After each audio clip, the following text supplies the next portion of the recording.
Oi, gente, tudo bem? Saudações literárias. Espero que vocês estejam lendo muitos livros. Desde 1998, os encantos, mistérios e desafios para a conservação da maior planície alagável do planeta fazem parte do dia a dia da jornalista capixaba Cláudia Geiger, trabalhando como repórter de rede nacional e baseada na TV Morena, afiliada da Rede Globo em Mato Grosso do Sul. Cláudia adotou o Pantanal como a sua casa, local de trabalho e fonte de inspiração e causa. No ano passado, ela lançou o livro Diário de uma Repórter no Pantanal, publicado pela Documenta Pantanal. Confira o nosso bate-papo a respeito da publicação, gravado em outubro na Livraria Leitura, no Shopping Campo Grande. Nascida em Cachoeiro de Itapemirim e formada pela Universidade Federal do Espírito Santo, a jornalista Cláudia Geiger começou a trabalhar na TV Gazeta e em 97 foi convidada para integrar o núcleo de repórteres de rede da TV Globo, se mudando em 98 para Mato Grosso do Sul para ser repórter de rede nacional da TV Morena.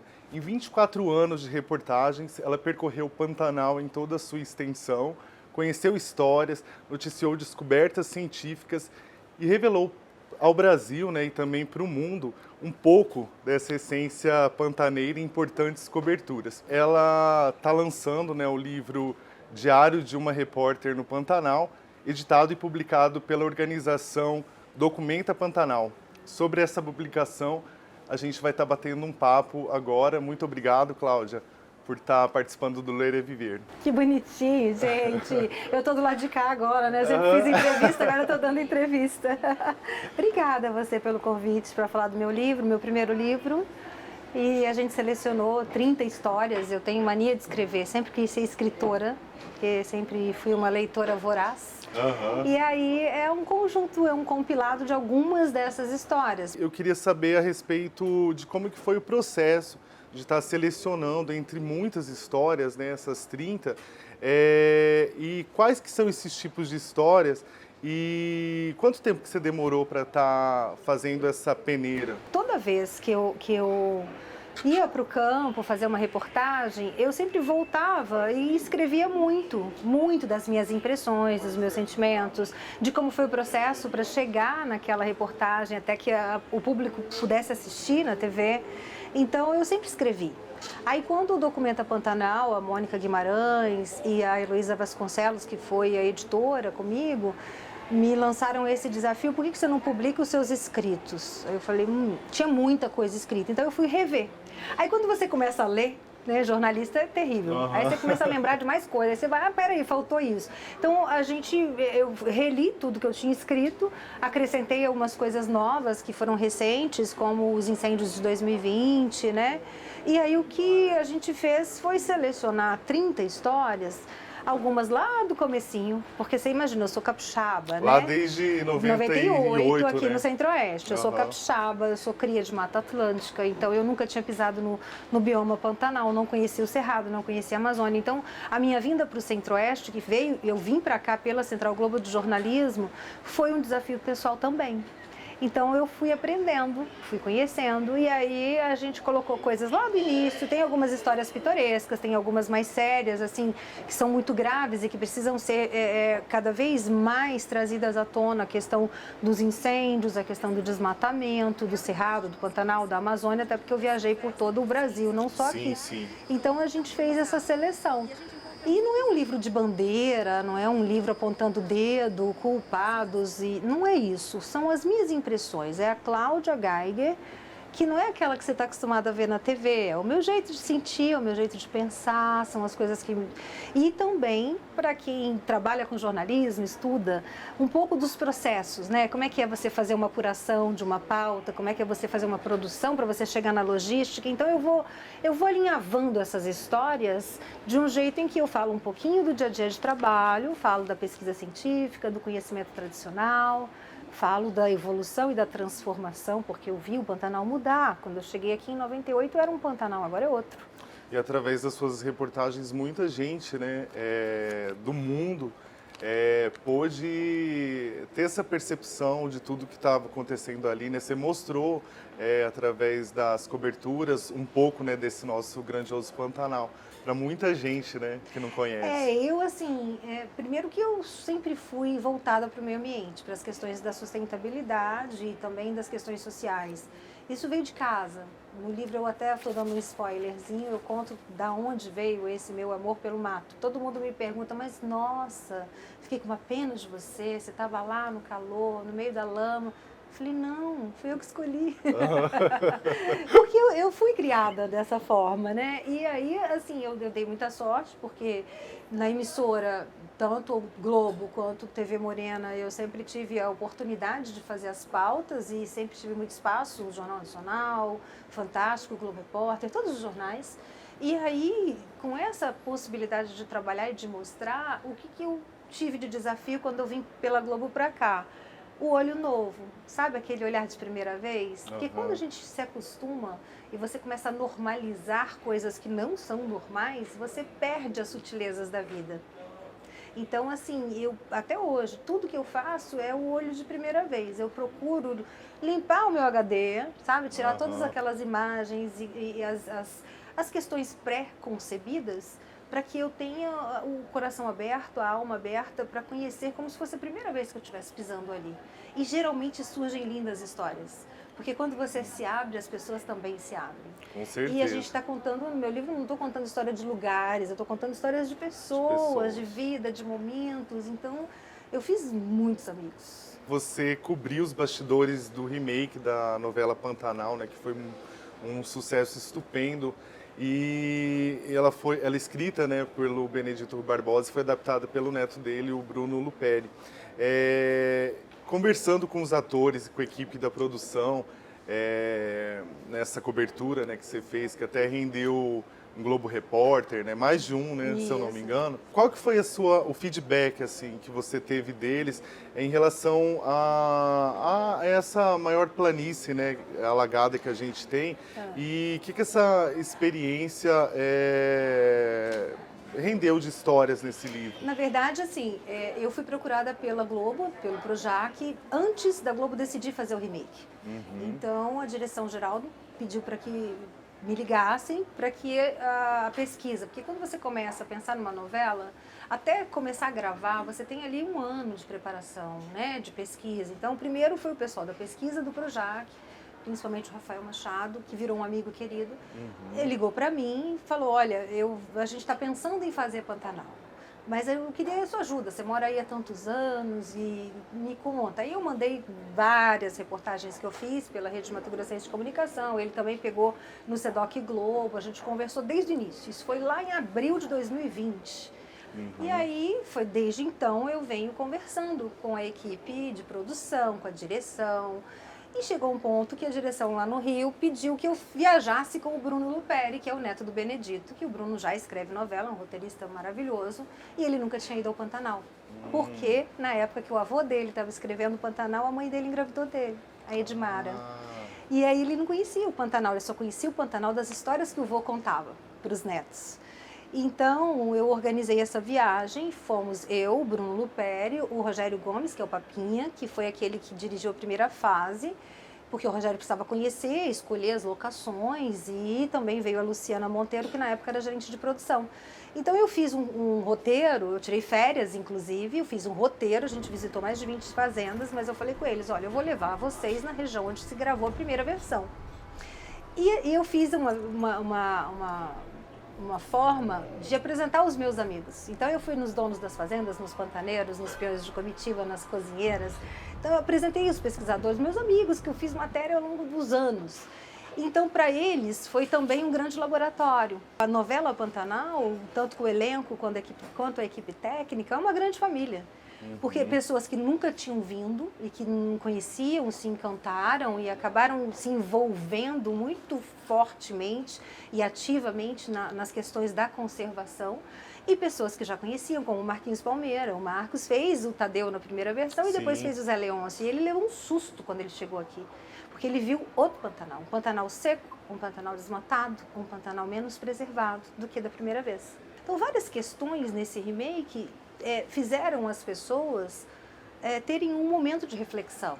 E essa resposta do público também foi isso, porque as pessoas estavam saudosas de ver coisas bonitas, de ver narrativas interessantes, porque a novela Pantanal é uma linda história de amor. E aí foi muito interessante porque todo o Almir Sater, que sempre foi um grande amigo, foi uma das primeiras pessoas que eu conheci no Pantanal, quando vim para cá em 98 e somos amigos, o Gabriel, aí vieram os filhos do Renato Teixeira, né, o Chico Teixeira na primeira fase, a Isabel Teixeira, que fez a Bruaca na segunda, que é maravilhosa, até o Renato fez uma ponta na novela. Sim. Aí o Guilherme Rondon também tocou. Então, na verdade, a gravação da novela Pantanal foi um grande encontro de amigos. E, assim, uma coisa que é muito interessante é que alguns atores, quando se depararam com aquela imensidão, porque eles moraram, né, no Pantanal semanas, meses, para gravar a primeira fase, depois a segunda fase. Então, eles começaram a vivenciar o Pantanal, sabe? O Loreto, então, virou um peão. Todo dia ele acordava de madrugada, 4 horas da manhã, para tocar gado, com a peãozada da fazenda. Total, entendeu? Era assim. E por aí, mesmo. Total, e por aí vai. Todo mundo se adequou e também se integrou. Porque era essa a ideia da própria novela, para até o desafio para a sua equipe. É tirar os tampões do ouvido, é permitir ouvir os sons da vida, da natureza, se integrar, e outra, gravar no ritmo do Pantanal, porque calor de 50 graus lá no final do ano de 2021, era difícil você manter uma equipe de 50 naquele solaço, rindo, feliz da vida. Então as pessoas também tiveram que lidar com seus limites. E foi muito bom, porque não tem ninguém que saiu dali do mesmo jeito que entrou. Aí a Juliana Paes, muito querida, eu estava entrevistando a Juju pro Globo Repórter, né? E ela estava super encantada, ela fez a Maria Marruá, mãe da Juma, né? Ela falou, nossa, eu amei esse lugar. E aí a Ju virou para mim e falou, eu quero continuar me integrando ao Pantanal, o que eu posso fazer? Eu falei, adota um projeto, seja voluntária em um projeto de pesquisa. Então, hoje a Juliana Paes, ela é embaixadora do Instituto Arara Azul. Toda entrevista que ela dá em qualquer lugar, em qualquer veículo, ela fala da pesquisa da Arara Azul, ela fala do Pantanal, ela chama atenção para a necessidade de o brasileiro cuidar dos seus biomas. A Isabel Teixeira, nossa, ficou apaixonada, super abraçou o projeto Ariranhas. O Marcos também falou do projeto das Antas, o Silvério, né, que fez um papel assim sensacional como o primeiro mordomo, depois o peão na novela. E ele também falando, então assim, todos hoje que você conversa, eles falam, o Pantanal ficou com um pedacinho da minha alma. Você defende um jornalismo independente, né, feito por profissionais corajosos e que não tem pretensão de serem mártires. Para isso é essencial contar com uma rede de fontes, como você mesmo coloca, né, no release do seu livro, e que automaticamente acaba gerando uma rede também de proteção, diminuindo os riscos de possíveis violências, né? Queria que você falasse a respeito disso e como que você trata essa questão no livro. Eu sempre busquei a informação e o conhecimento junto às pessoas que estão ali naquele local há muito mais tempo que eu. Ou uma comunidade tradicional, ou uma comunidade de pesquisadores, ou povos originários, dependendo do que você está fazendo, ou os produtores, os fazendeiros. Então, eu tenho amigos e fontes em todos os segmentos. E quando você vai criando essa cadeia, né, essa rede de fontes e de informação, mesmo que às vezes as opiniões sejam contraditórias, cada um possa defender uma linha ou outra, mas existe o respeito. Então, eu tenho amigos e amigas de diferentes linhas e de setores e segmentos que abrem as portas e que me mostram, me ensinam, compartilham. E a partir do momento que você tem isso, você tem esse exército a seu favor. Porque sabe que você está fazendo um assunto sério, sabe que você tem hora que tem que se posicionar de uma forma mais contundente, outras não. Então, assim, o meu jeito de trabalhar sempre foi esse. Se a gente tem o Pantanal, ele tem que ser bom para todo mundo. Entendeu? Com certeza. E é possível, porque tem muita gente boa trabalhando, tem muita gente muitos boa. projetos, né? E tem muita produção, podem... tem muitos produtores, agricultores e pecuaristas que são muito preocupados e fazem o trabalho bem feito. O Pantanal só está aí até hoje porque há 200 anos as famílias que vieram para cá se mantêm lá, nessa pecuária extensiva. Então a gente tem que ser grato ao pantaneiro raiz, né?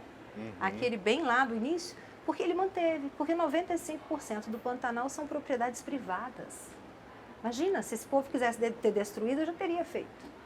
Então, a gente tem que valorizar, mas é uma valorização que não é só falar, Existe no Brasil a falta de um reconhecimento, inclusive financeiro, porque o produtor lá no meio do Pantanal, que preservou, que gasta uma fortuna para chegar lá, porque de períodos de cheias e secas, ele paga o mesmo percentual de imposto territorial rural que o cara que tem uma fazenda que no asfalto passa na porta. Oi? Então, assim, quem conserva tem que ser reconhecido e tem que ser valorizado e tem que receber por isso. E não é pagamento por serviço ambiental só. Tem que ter ali o selo, tem que ter a agregação de valor no produto dele, porque dessa forma vai ser para ele também um bom negócio a conservação e não só um amor.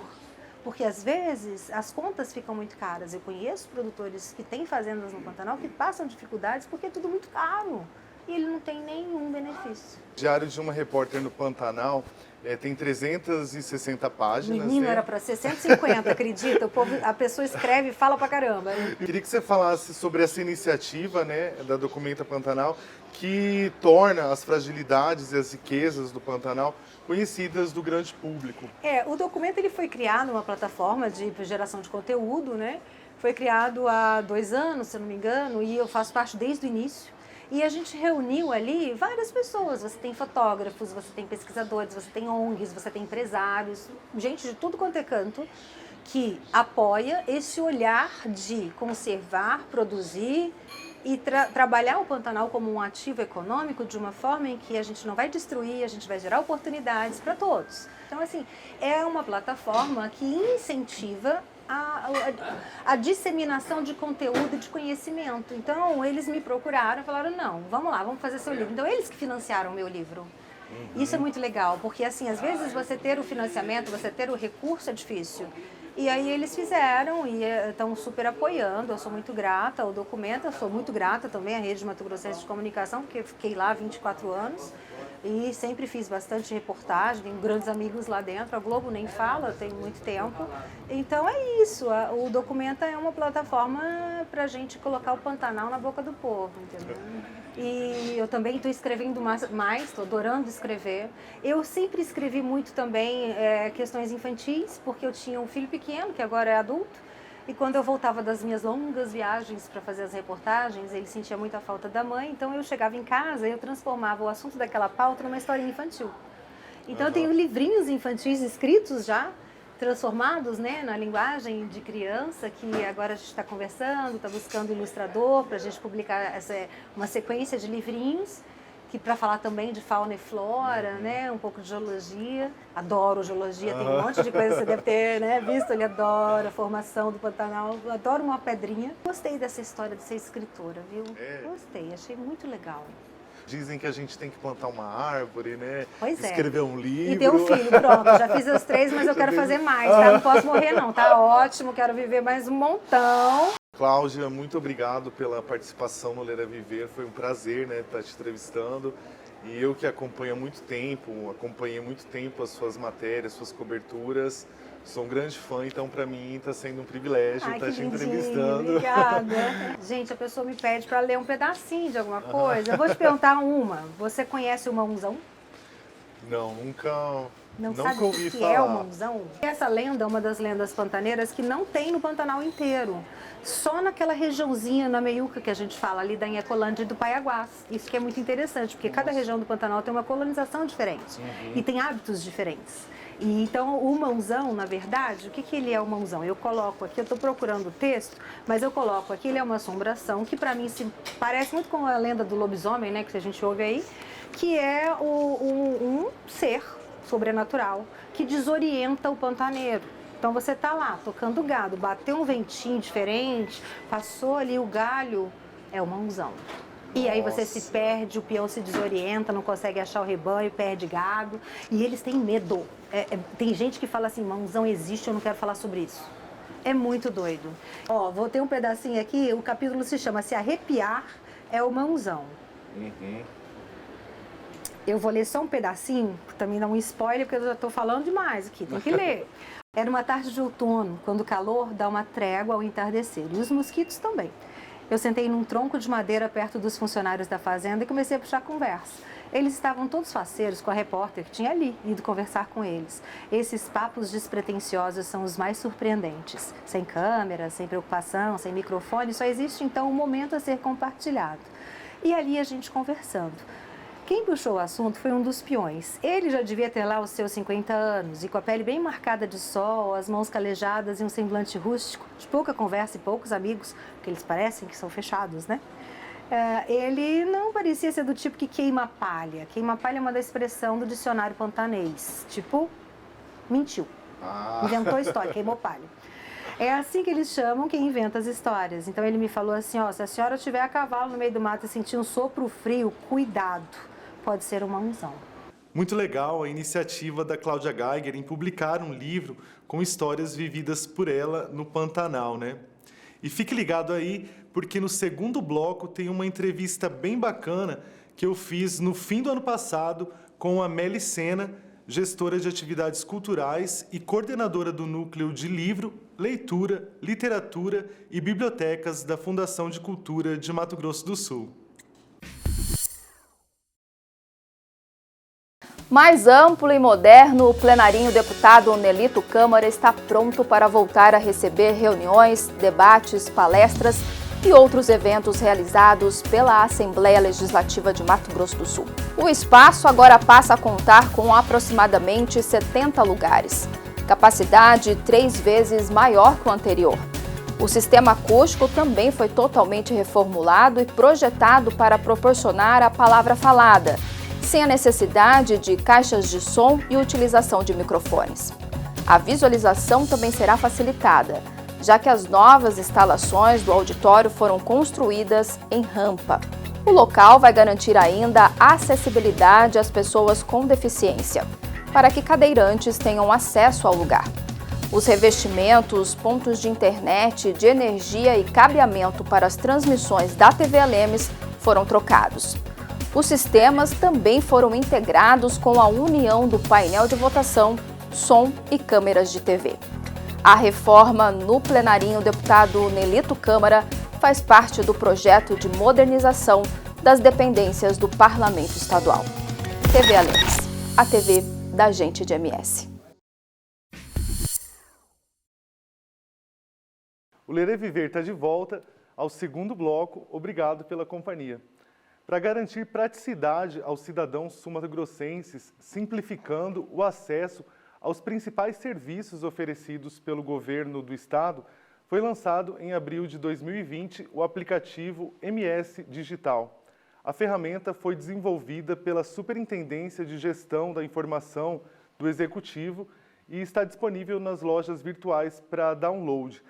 Para promover e incentivar a leitura, o menu Cultura e Esporte recebeu o submenu Leia MS, que reúne livros vencedores do prêmio Leia MS, Lei Aldir Blanc, da Fundação de Cultura. E para você conhecer um pouco mais sobre essa iniciativa, eu converso agora com Meli Sena, gestora de atividades culturais e coordenadora do Núcleo de Livro, Leitura, Literatura e Bibliotecas da Fundação de Cultura de Mato Grosso do Sul. Tudo bem, Meli?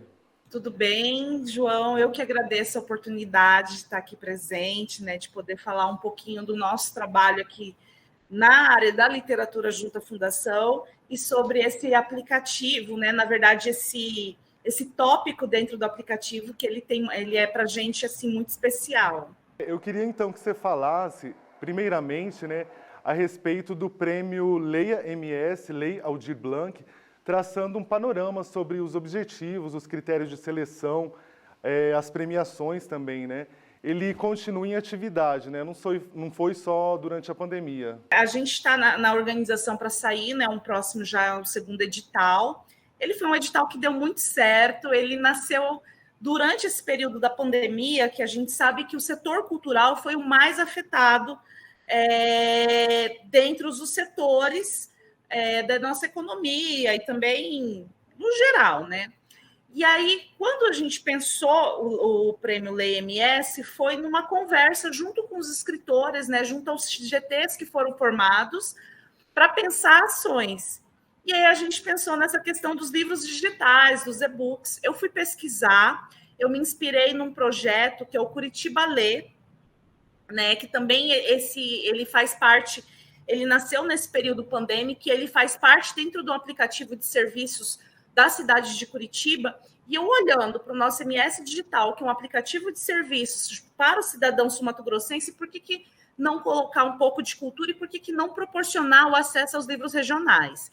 Se pensou nesse edital, né? E aí pensou toda aquela problemática, como que a gente ia fazer em relação à questão dos direitos autorais, fazer a segurança do DRM, né? Que esses direitos autorais digitais que nós temos, e como seria todo esse processo de seleção. Sanado esse problema, né? A gente elaborou o edital e aí a gente já previu que esse edital, esses livros depois seriam publicados, né? Porque a gente premiar um livro, por mais que fosse também com uma verba para um período emergencial, que foi a verba Aldir Blanc naquele momento, mas também para poder a população ver o resultado disso. E aí começou a segunda etapa, junto com a SGI, de como fazer esse link para que os livros ficassem lá, ficassem disponíveis à população, com todos os dados, com todas as indexações de faixa etária, de descritivo, né, para que a população pudesse ler.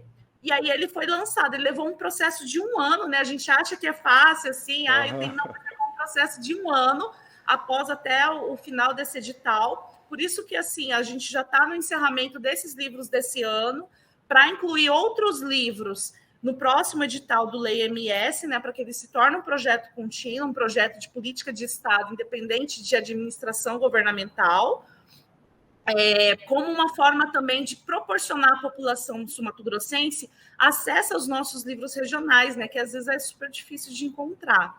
E também incluir os livros editados pela Fundação de Cultura, né, que também vão entrar no ar. Atualmente, há 33 obras disponibilizadas em formato de e-books no submenu Lê MS.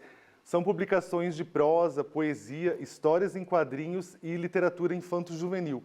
Qual que é a importância delas para a cultura regional literária? São histórias que mostram um pouco do nosso estado para os leitores, Meli? Então, acho que muito mais do que mostrar o Estado, é mostrar a produção feita por autores do nosso Estado. A nossa preocupação foi muito mais do que pensar no que fala do nosso Estado em si, mas é apresentar os nossos escritores do nosso Estado, né? Alguns eles vão ter, sim, a temática mais regional, outros não, outros já... As temáticas são as mais diversificadas, né? A gente conseguiu incluir os quadrinhos, porque os quadrinhos a gente sabe que é uma entre-arte, entre a literatura e as artes visuais. Então, assim, muitos deles não falam específicos daqui, né? Mas a gente conseguiu fazer essa inclusão das imagens, que era mais complexo, assim. Mostrar esse panorama da nossa literatura contemporânea produzida em Mato Grosso do Sul.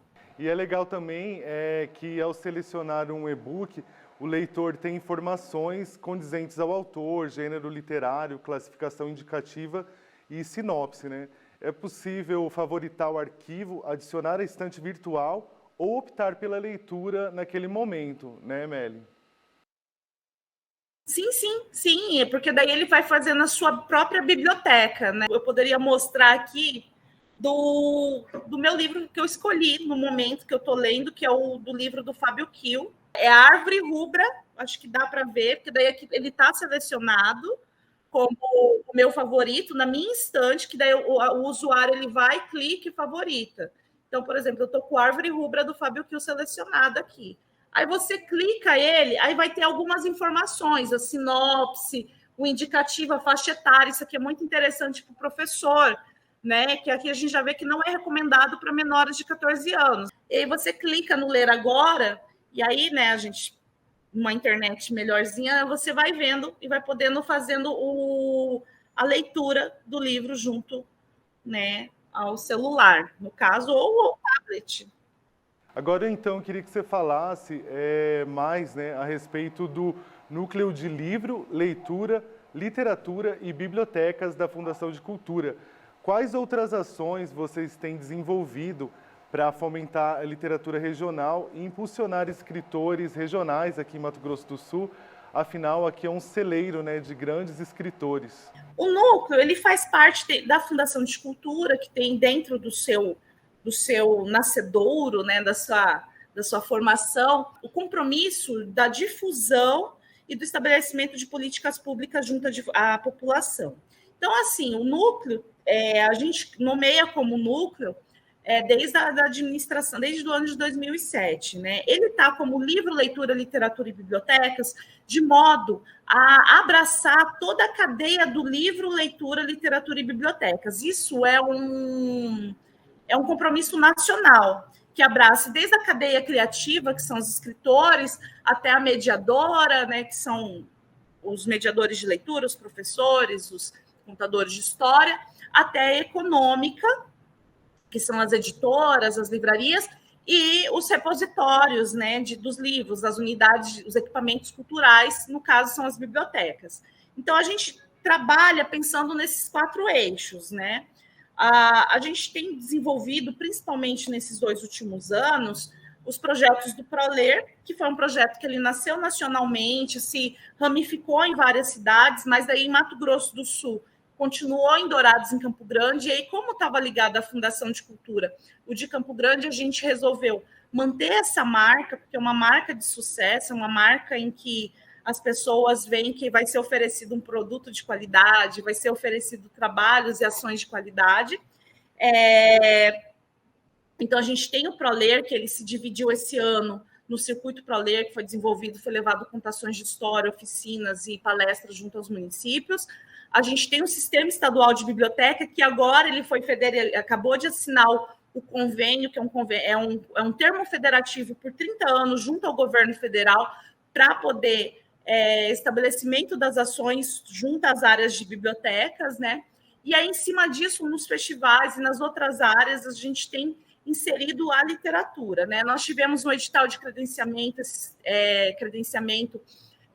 no ano passado, foi uma ação junto à Fundação, que se mostrou muito exitosa para poder fazer essa contratação dos nossos artistas da área de livro e leitura, né? Porque não se tem uma cultura assim, ele escreve, então o trabalho dele é de graça, mas não. Também outra coisa, um outro gancho que a gente desenvolveu muito aqui foi a questão da contação de história. A gente conseguiu uma profissionalização, o número de contadores de história em Mato Grosso do Sul se ampliou e tem se ampliado mais, mas de uma forma profissional, não só o contador com aquela formação pedagógica, o mediador de leitura, mas o contador enquanto artista, né? E isso daí a gente viu junto ao Circuito ProLer, junto aos próprios festivais que a Fundação promoveu, e também esses editais, né, que foram feitos. O LEI-MS foi um que haverá, a gente está nesse projeto da continuidade dele, porque se mostrou um projeto muito exitoso, e também as próprias premiações dos contos que a gente teve, e outras ações que a gente está desenvolvendo, a gente procura desenvolver sempre procurando ouvir, né, os nossos artistas, né, e as pessoas da cadeia mesmo, do livro, leitura, literatura e bibliotecas. E aqui, né, como eu tinha falado, que é um celeiro, né, de grandes escritores, realmente porque eu que estou à frente do programa, sempre me deparo, né, com novos escritores, uns antigos que eu não conhecia, e estou conhecendo também a partir de agora, né, e vejo realmente que a cadeia está se expandindo cada vez mais, né, cadeia literária aqui de Mato Grosso do Sul. Não, com certeza, isso para a gente é muito gratificante e é muito feliz, né? É uma coisa que agora a gente conseguiu implementar, inclusive nos festivais, pode ser uma ação simples, mas é uma ação necessária, é o momento da vendagem, dos escritores fazerem a vendagem dos livros. A gente tem um déficit de livrarias, né? Bibliotecas públicas também, mas principalmente livrarias, né, para envolver essa cadeia econômica do livro. E nos festivais a gente conseguiu inserir. Então, a gente tem alguns grupos, como o Coletivo Tarja Preta, temos algumas outras livrarias, que são livrarias circulantes, né, como a Amor, que sempre está presente com a gente, ou então uma editora que a gente descobriu, que é Elmo Negro, Elmo Negro e Maria Preta Cartoneira, ambas de Corumbá. Então, assim, a gente tem a chance de fazer esse trabalho se fazer circular e se fazer mostrar também, e conhecer outros gêneros. A gente tem aqui, através da editora Elmo Negro, o gênero de terror se mostrando muito presente, assim como o gênero de fantasia, né? Que é um gênero que as pessoas às vezes não conhecem, ele é subvalorizado, mas ele tem muito leitor, né? Então, assim, nessas políticas públicas que a gente tem procurado desenvolver, é também olhar para esse lado, né? Até para desenvolver mesmo, né, a nossa literatura, porque a gente quer mais é que a gente apareça no cenário nacional, internacional, que a gente se expanda e que tenha mais escritores aqui. E leitores também, né? Porque a gente precisa, no ProLer, a gente sempre está desenvolvendo essas ações de formação de leitores, porque também não tem sentido ter um escritor se não tem um leitor, né? A gente precisa também que haja pessoas que leiam, né, que conheçam. Isso é muito necessário. Meli, muito obrigado pela sua participação no Ler é Viver. Eu estou aqui na torcida, né, para que o Núcleo de Livro, Leitura, Literatura e Bibliotecas da Fundação de Cultura do Estado continue desenvolvendo ações que elevem, então, a nossa leitura e a literatura.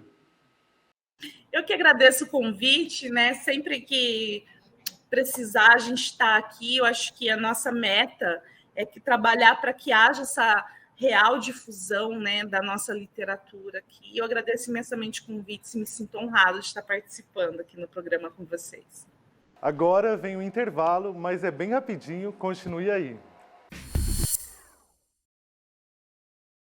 Mais amplo e moderno, o plenarinho deputado Nelito Câmara está pronto para voltar a receber reuniões, debates, palestras e outros eventos realizados pela Assembleia Legislativa de Mato Grosso do Sul. O espaço agora passa a contar com aproximadamente 70 lugares, capacidade 3 vezes maior que o anterior.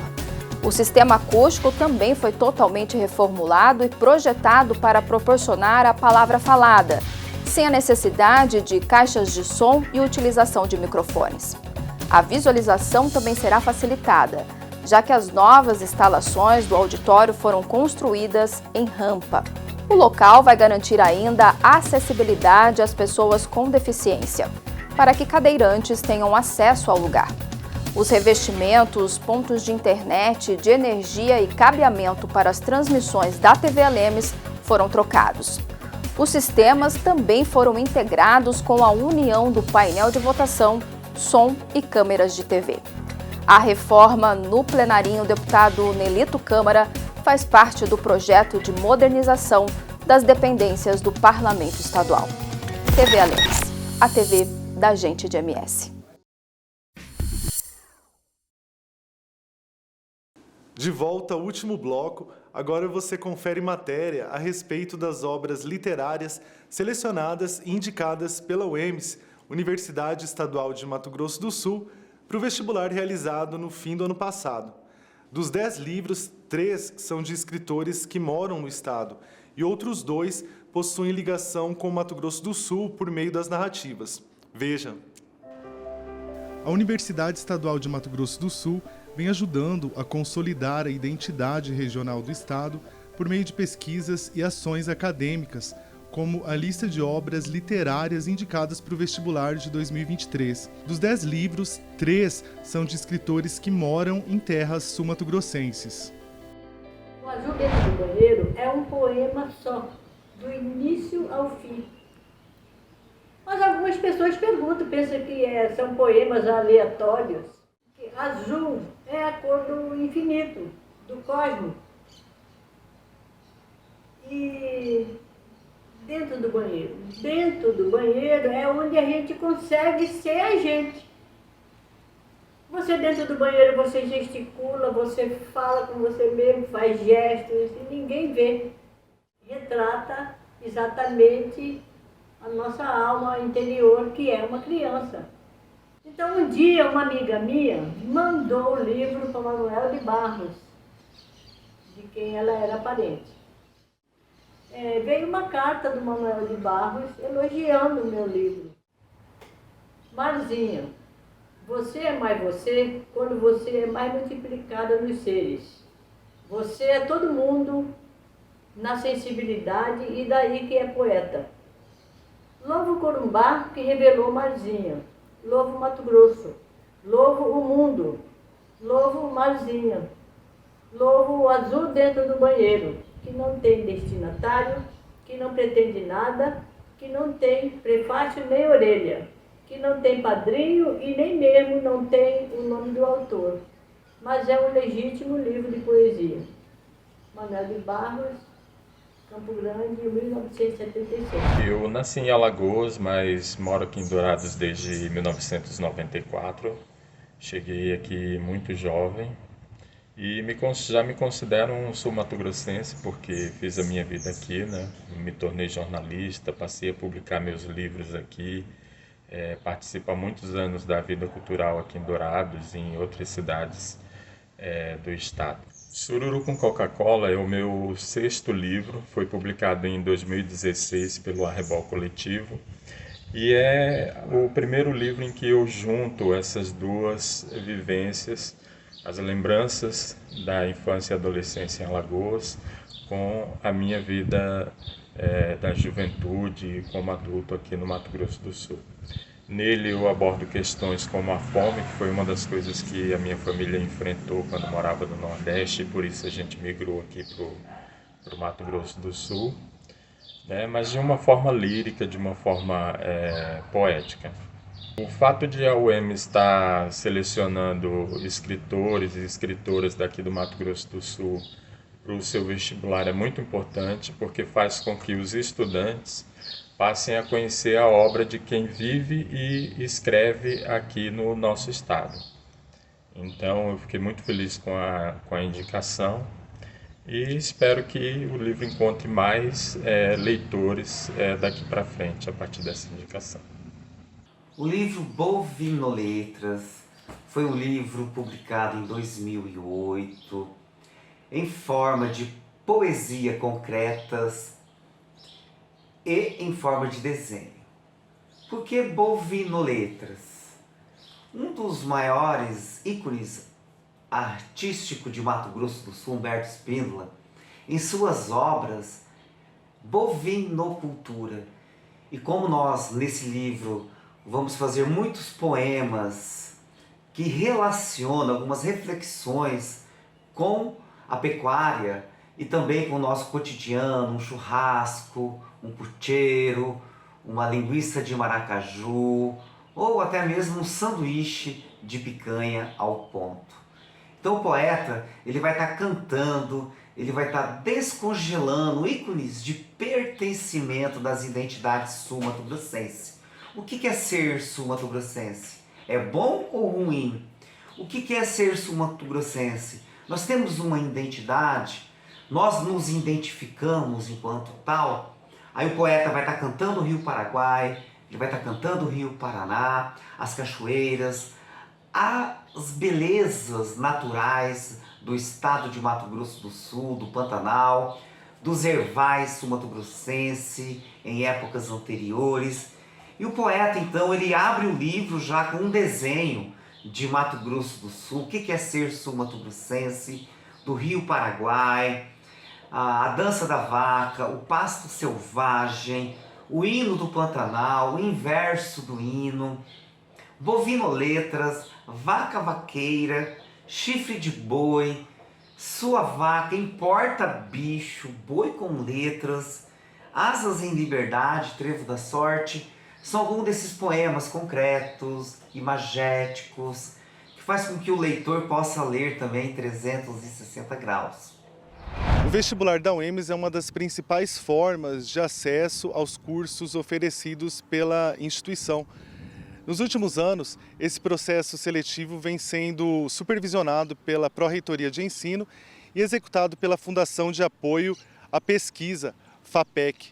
No caso das obras literárias sugeridas e indicadas para o vestibular, a decisão é da Comissão Permanente de Processo Seletivo, COPESE. Nós, docentes da área de letras, representantes lá da PROE, nós recebemos com muita satisfação a escolha das obras que foram selecionadas para o vestibular nesse ano.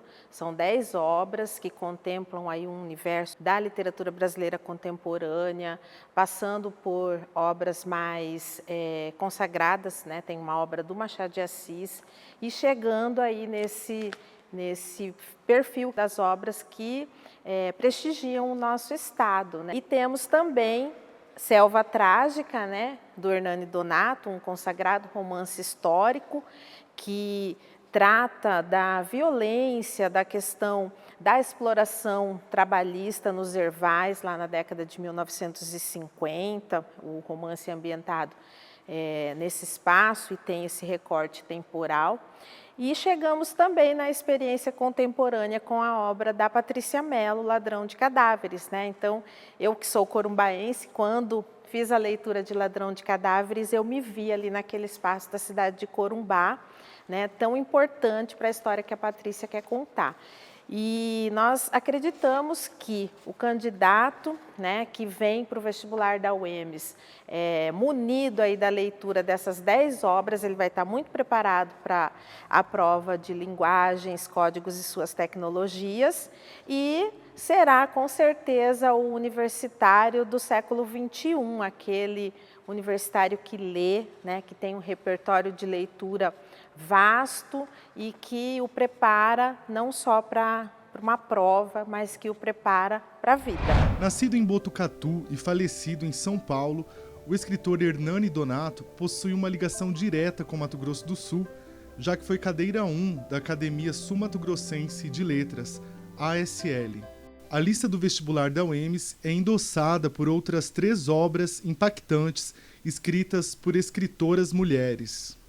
Inicialmente, o romance de Maria Firmina dos Reis, Úrsula. Vale a pena chamar a atenção aqui para vocês que a Maria Firmina dos Reis, uma mulher negra, maranhense, ela sempre ela residiu no Maranhão no século XIX, tá? Ela foi professora, tá? Na primária, tá? Professora alfabetizadora, tá? Então vejam quantas circunstâncias envolvem essa autora. Uma escritora que conhece o modo de narrar, que conhece como, assim, entretecer com qualidade linguística, com qualidade estilística, as tramas de um gênero como o romance. Chrysanthème não era o nome da escritora, era o pseudônimo de uma escritora carioca chamada Cecília Moncorvo Bandeira de Melo Vasconcelos. Tá? Diferentemente do romance Úrsula, o Enervadas vai ter como narradora a Lúcia, que é a protagonista da história. Ela é a principal personagem do texto. Vai ser dividido em 2 partes. Uma das partes tem um formato de texto corrido, tá bem? E a outra parte, a segunda parte, vai ter formato de diário, porque nós vamos nos deparar com datas. O diário ele ocupa de junho até o Natal de 1918. Enervadas vem de enervação, que é o diagnóstico que um médico dá para Lúcia em relação a um certo enfado que ela tem da vida. Então, vejam, Enervadas, Lúcia, suas amigas, e ela vai, então, registrar na primeira pessoa e depois o seu diário, tá? Como, nesse primeiro momento, e por que ela se acha, ou ela acha que o médico a chama de enervada. Vamos dizer assim, fazendo chacota com esse termo. Já o diário, ela, vamos dizer assim, ela foge dessa perspectiva da chacota, ela já começa de um modo, vamos dizer assim, a Lúcia parece tomar outro caminho, principalmente a partir do momento em que ela se percebe amando o Roberto. E ela se percebe amando o Roberto com destaque para o momento em que ele adoece de gripe espanhola e que há, vamos dizer assim, há uma emergência da morte muito perto dela e de Roberto.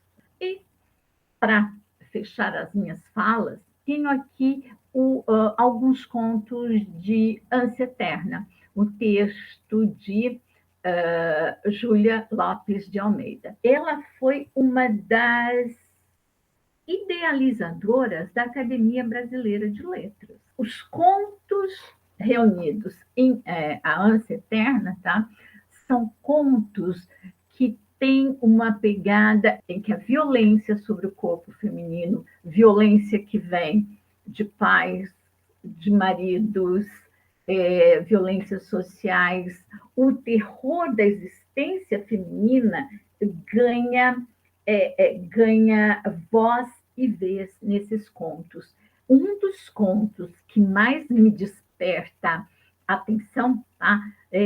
Chama-se As Rosas, e é o último conto, que diz respeito a essa coisa da rosa, do cheiro, da vivacidade ligada ao feminino, mas também aspectos de morte. Então, os contos da Ânsia Eterna, eles têm mulheres como protagonistas envoltas em cenas, em situações de violência, em situações de morte, em situação de posse, em situação de serem propriedade de, e quando ameaçam essa posição, quando ameaçam se sublevar, quando elas resolvem tomar algum tipo de atitude em relação a isso, a morte e situações funestas se abatem sobre elas.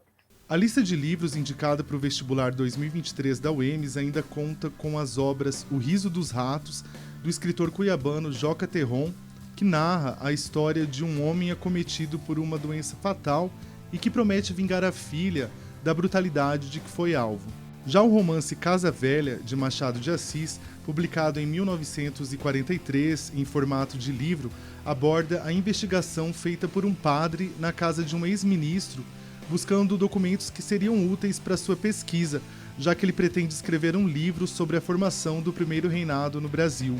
Intrigas imperiais, mesquinhez da aristocracia tropical de Pedro II, da Igreja, jogos de interesse e fogueira de vaidades também compõem a narrativa. Legal saber que a UEMS tem propagado nossa literatura regional por meio do vestibular. Você também gostou dessa iniciativa, assim como eu? Tomara! O Ler é Viver fica por aqui. Um bom ano para todo mundo. Grande beijo!